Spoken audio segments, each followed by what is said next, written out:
Hi guys, welcome in my channel once again. आपके सामने जो टॉपिक है वो है आज जैव विविधता यानी बायोडाइवर्सिटी। आप ये समझ रहे होंगे कि बायोडाइवर्सिटी आखिर क्या है, ये शब्द कहाँ से आया। लेकिन आप आसानी से ये समझ लें और उसे संक्षेप में ये समझ लें कि बायोडाइवर्सिटी यानी जैव विविधता पूरे विश्व में, इस पूरे ग्लोब पर, इस पूरी धरती पर विभिन्न प्रकार के जीव जंतु निवास करते हैं। और वो छोटे छोटे टिनी पार्ट्स बहुत ही छोटे से हो सकते हैं, यानी वो थर्मोलाइट्स हो सकते हैं और ब्लू व्हेल भी हो सकते हैं जो काफ़ी बड़ी होती है। तो ये संसार, ये हमारा पूरा, ये दुनिया जो है, ये हमारी अर्थ या धरती, ये तमाम जीव जंतुओं से भरी पड़ी है। लेकिन इन जीव जंतुओं की रक्षा करना या उसका संरक्षण करना यह हमारे लिए बहुत ही ज़रूरी है, क्योंकि अगर हम इन जीवों की रक्षा नहीं करेंगे या इन जीव जंतुओं की रक्षा नहीं करेंगे, उसका संरक्षण नहीं करेंगे, तो हमारे पर्यावरण का संतुलन बिगड़ जाएगा, इकोलॉजिकल बैलेंस वो इम्बैलेंस हो जाएगा। इसलिए ये टॉपिक बहुत ही ज़रूरी है हमारे अस्तित्व के लिए, हम सब की एग्जिस्टेंस के लिए, ह्यूमन के एग्जिस्टेंस के लिए बहुत ही ज़रूरी है। तो आइए समझें कि बायोडाइवर्सिटी है क्या। यानी जैव डाइवर्सिटी विविधता, उसका विविध रूप अलग अलग ढंग से पूरे ग्लोब पर, ये पूरा संसार, ये संसार के मैप पर देखें आप, तो इस संसार के मैप में आप देखेंगे कि जो बायोडाइवर्सिटी है यानी जैव विविधता है, वो दरअसल ये जो हमने पहले बताया कि विभिन्न प्रकार के जीव जंतुओं के बारे में इसके अध्ययन किया जाता है। तो ये विश्व में किन जगहों पर ये डाइवर्सिटी ज़्यादा दिखाई पड़ती है।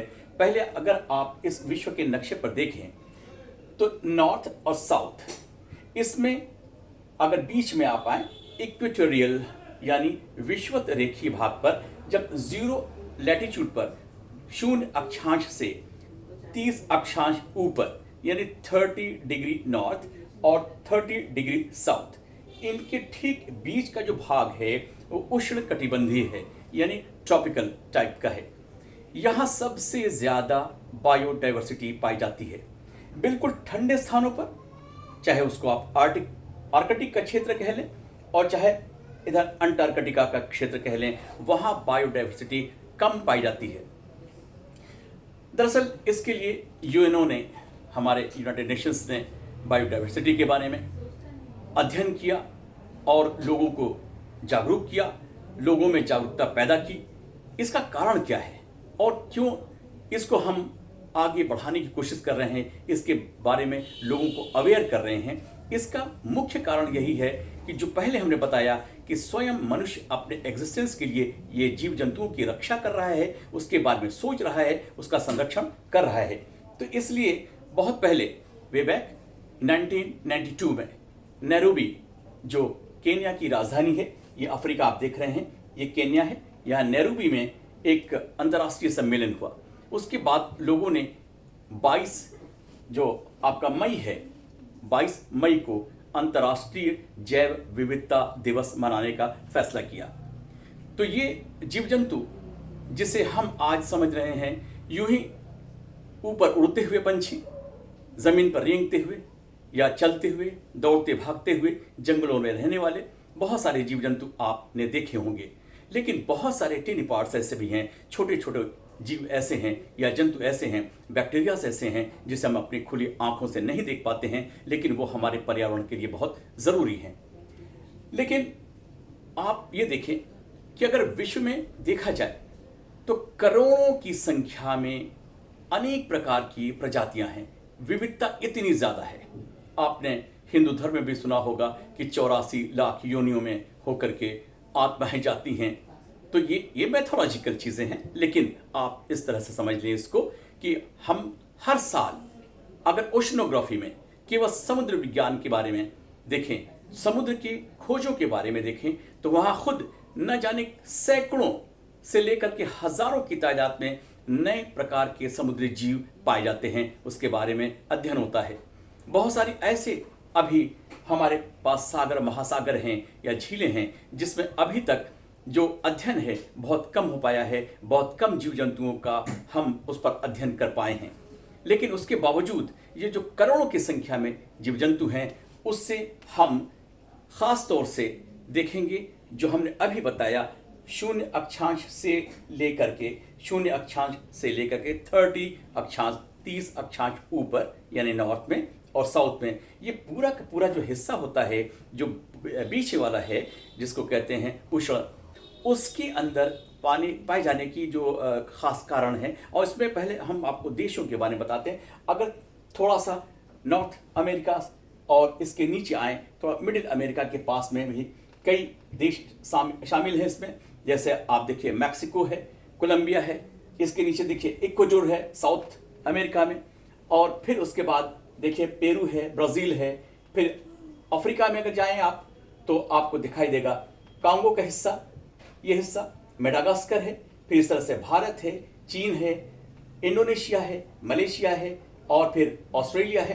तो ये 12 ऐसे खास देश हैं जहां पर हम ये समझते हैं, और इसे खास तौर से ये नाम लिया जाता है कि ये मेगा डाइवर्सिटी वाला जोन है। सबसे अधिक जैव विविधता इसी जगह पर पाई जाती है। डियर स्टूडेंट्स, हमें यह भी सोचना होगा, यह भी जानना होगा कि आखिर ये विविधता इतनी ज्यादा क्यों, क्या कारण है। तो इसके लिए भी बहुत सारे कारण हैं, लेकिन कुछ कारण तो बहुत ही खुले तौर पर साफ साफ हैं। जैसे मान लीजिए कि हम सब मनुष्य हैं, जाहिर बात है कि हम ऐसे जगह पर रहना पसंद करेंगे जहां पर जल हमें मिल सके, तापमान अच्छा हो। हम प्लेन मैदान के मुकाबले में ज़्यादातर पहाड़ों पर नहीं रहना पसंद करते। तो ऐसे ही बहुत सी चीज़ों के लिए जीव जंतुओं के लिए भी बहुत ज़रूरी होता है।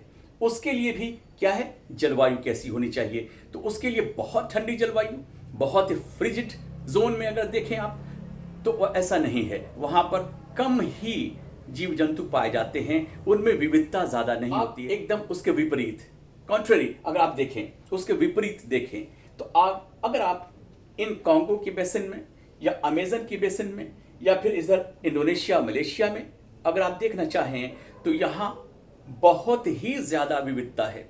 जंगलों के अंदर तो न जाने लाखों करोड़ों की संख्या में और न जाने कितने अलग अलग तरह के जीव जंतु निवास करते हैं।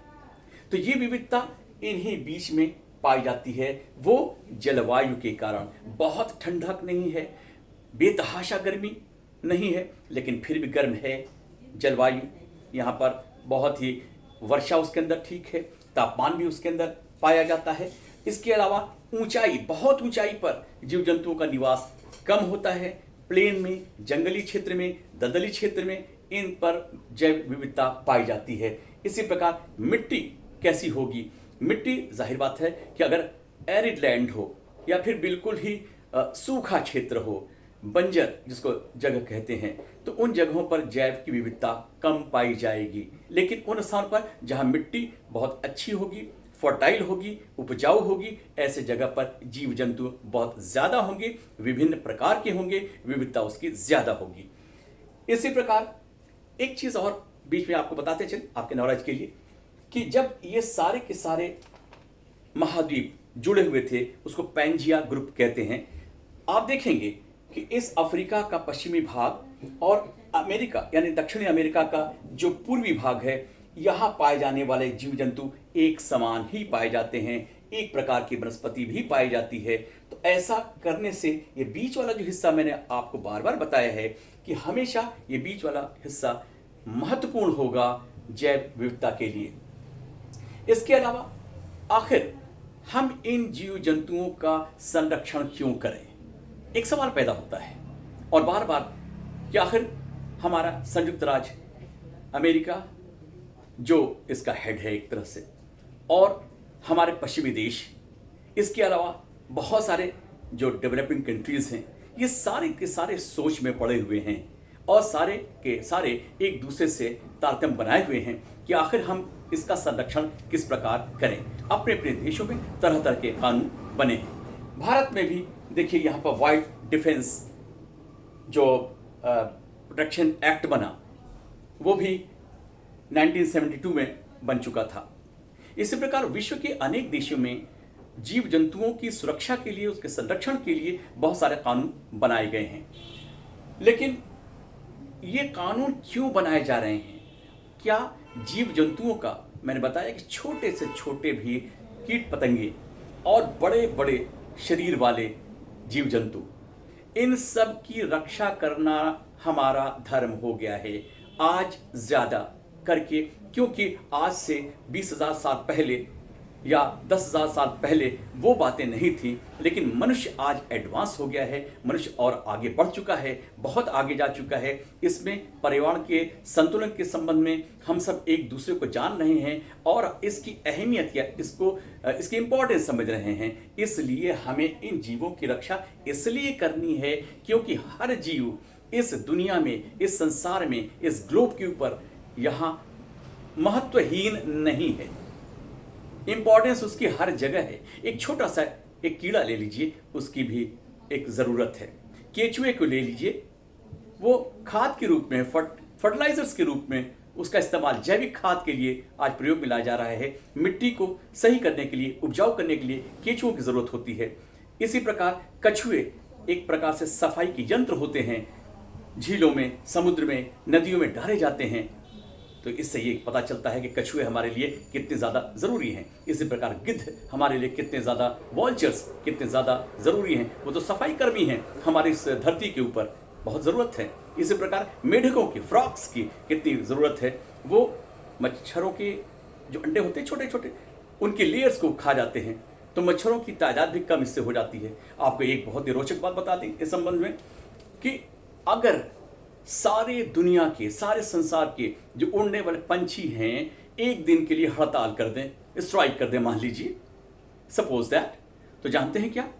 धरती पर कई इंच मोटी सतह कीट पतंगों से भर जाएगी, सारी धरती भर जाएगी। अब आप समझ लें कि क्या होगा, ऐसे में क्या होगा।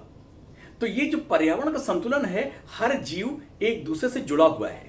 प्राकृतिक वनस्पति से लेकर के जीव जंतु सब एक दूसरे से जुड़े हुए हैं। हम सब एक दूसरे से जुड़े हुए हैं। इसलिए हमें जरूरत है कि हम पूरे इस जैव विविधता को बनाए रखें और इस संसार को हम पर्यावरण संतुलन में, जो इकोलॉजिकल बैलेंस है, उसके लिए सभी प्रकार के जीव जंतुओं पर दया भी करना चाहिए, उसकी रक्षा भी करना चाहिए, उसका संरक्षण करना चाहिए।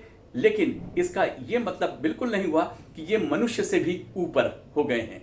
लेकिन नहीं, हाँ, आज ज़रूरत है उनके संरक्षण की। अगर हम उनका संरक्षण करेंगे तो मनुष्य का भी अस्तित्व बना रहेगा और हमारी धरती का भी अस्तित्व बना रहेगा। तो इस संदर्भ में हमने आपको आज जैव विविधता पढ़ाया। होप आपने इसको समझा होगा और ये बहुत ही महत्वपूर्ण है आप सबकी जानकारी के लिए। और आप सब मेरे चैनल को सब्सक्राइब कर रहे हैं, मुझे खुशी हो रही है। और भी टॉपिक्स नए नए हम देते रहेंगे आगे आने वाले समय में। होपफुली आप सब मुझसे क्वेश्चंस करते रहेंगे। तब तक के लिए दूसरे वीडियो मिलते हैं। Bye bye.